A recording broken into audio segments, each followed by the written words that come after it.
This is the Analysis in Chains with Nathan Williams and Neil Kieran.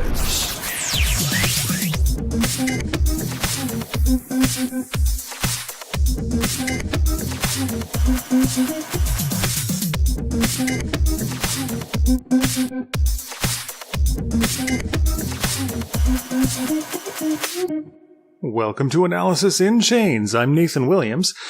You know, one of those days, it's one of those days. It's one of those days when you record a whole episode with Neil, and then Neil's battery goes out, and the whole thing gets erased. So, instead of recording with Neil today, you get to hear the story that I was in the midst of telling when the podcast died. So you may have noticed that we had a weekend spike in crypto prices. Bitcoin was up. Bitcoin crossed the 4,200 mark. Ether was up. And people were getting a little bit excited. Neil was cautious, and a number of us on the Telegram group were discussing whether this was a breakout or a fake out. And most of us had decided, we should be cautious about this. There are a couple of indicators that say that this is maybe not underpinned by any significant changes in the crypto industry or any significant changes in fundamentals that would indicate a stronger demand or a more use of crypto.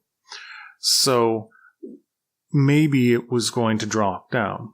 And so I said, well, I've got just a very little amount of Ether. Maybe what I should do is try putting it in a stablecoin.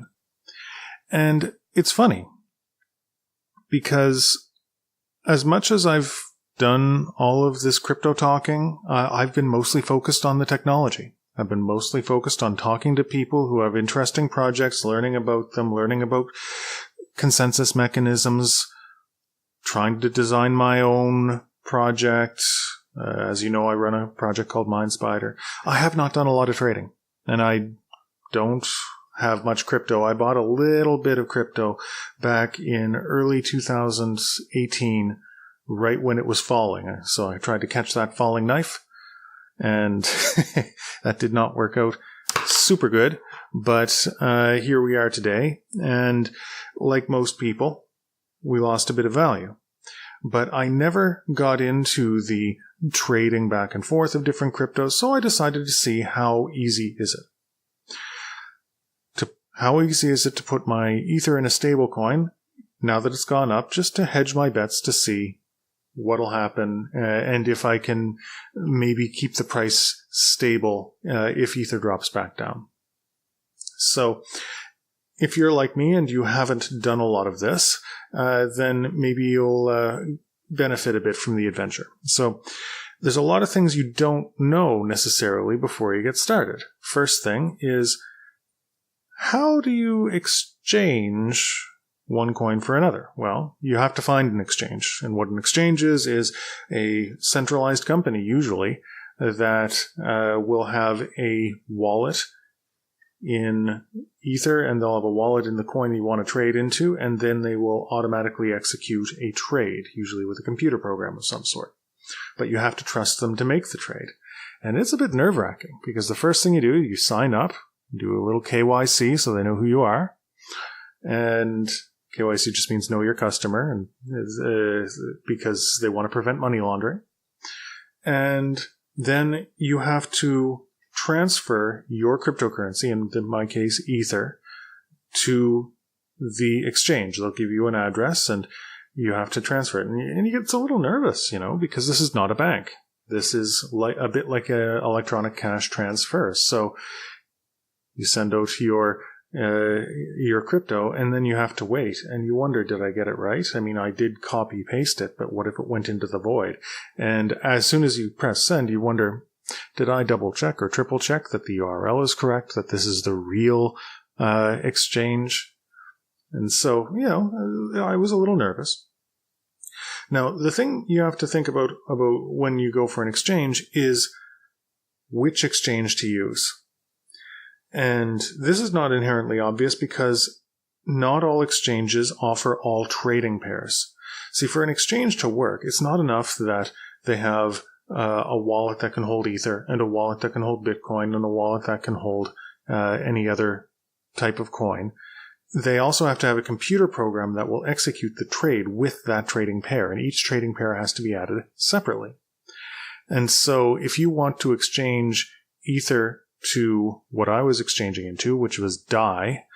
DAI is a stable coin that is made by MakerDAO. And so you have to find an exchange that has ETH to DAI. And not all of them do. The biggest ones don't. So, if you wanted to go into Coinbase, they don't have that.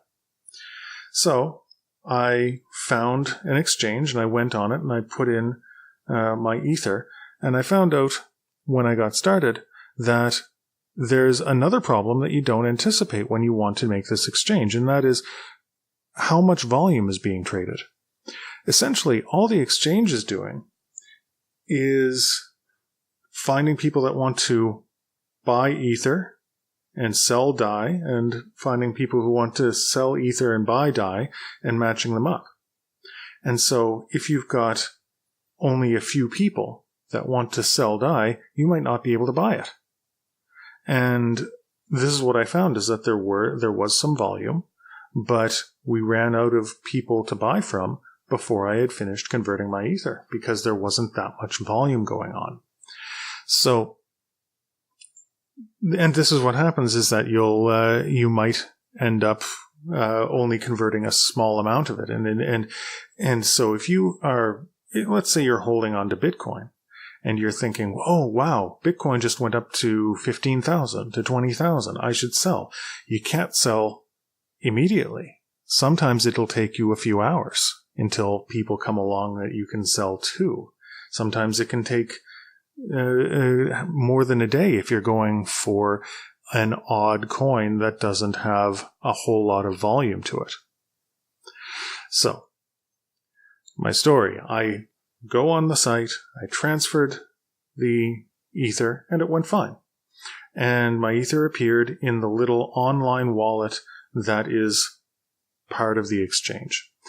The next step is you go and you choose your trading pair. And so I chose my trading pair, which was ETH to DAI.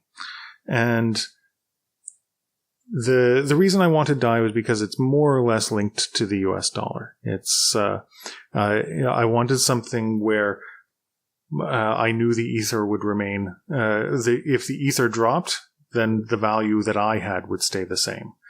And so I found it. And the first thing that it pops up is there's two types of trades you can get. You can do a market trade, which means you just find a listing that someone put up. Someone may be trying to sell 20 DAI, 50 DAI, in exchange for the equivalent of Ether. And then you just pick it and you say, oh, well, I'll buy that.